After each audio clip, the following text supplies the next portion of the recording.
नमस्ते। हमारे चैनल पर आप लोग का स्वागत है। मैं आप लोगों को जनेऊ के गीत सुनाऊंगी। गीत पसंद आएगा तो लाइक करिएगा, सब्सक्राइब करिएगा, शेयर करिएगा, कमेंट बताइएगा कि गीत कैसा लगा। बरुआ बाट न चलले नेवातावा, बरुआ बाट न चलले नेवातावा, उनकर में सिखावस एक बात, पापा जी जानी जानसो, उनकर में सिखावस एक बात, पापा जी जानी जानसो, बरुआ मामा घरे दे दिया नेवाता, बरुआ मामा घरे दे दिया नेवाता, बरुआ मौसी के ले आइहा साथ, फुआ घरे ना जइहा, बरुआ मौसी के ले आइहा साथ, फुआ घरे जानी जइहा, तोहरा फुआ के बुधिया को बुधिया, तोहरा फुआ के बुधिया को बुधिया, फुआ ले आई है लइका बच्चा साथ, ता हमारा ना भावेला, फुआ ले आई है लड़का बच्चा साथ, ता हमारा ना भावेला, बरुआ बाटा ना चला लेने वातावा, बरुआ बाटा ना चला लेने वातावा, उनकर चाची सिखावे एक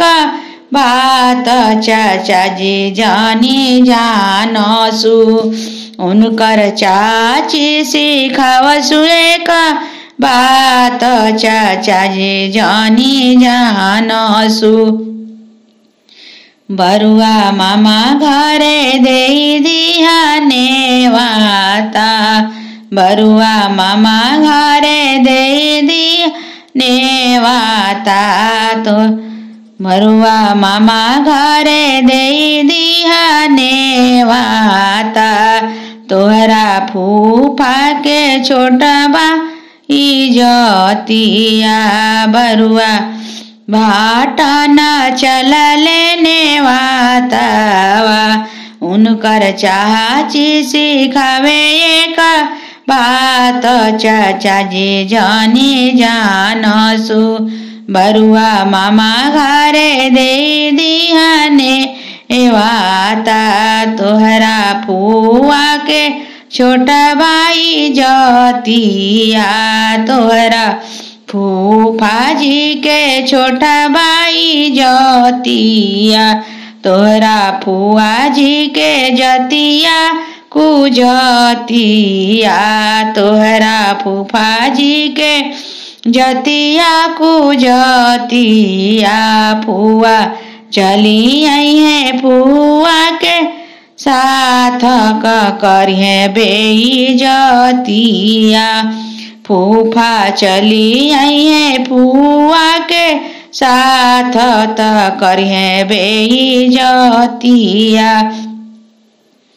बरुआ बाटो न चलले नेवातावा, बरुआ बाटो न चलले नेवाता, उनकर भाभी सिखावे एक बात, त भैया जानी जानसु, उनकर भाभी सिखावे एक बात, त भैया जानी जानसु, बरुआ साला घरे दे दिया नेवाता, बरुआ साला घरे दे दिया नेवाता, बरुआ साली के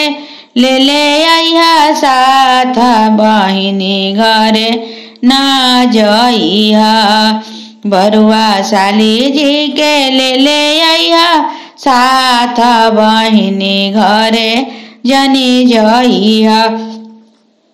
तोहरा बहिनी के बुधिया को बुधिया, तोहरा बहिनी के बुधिया को बुधिया। बहिन ले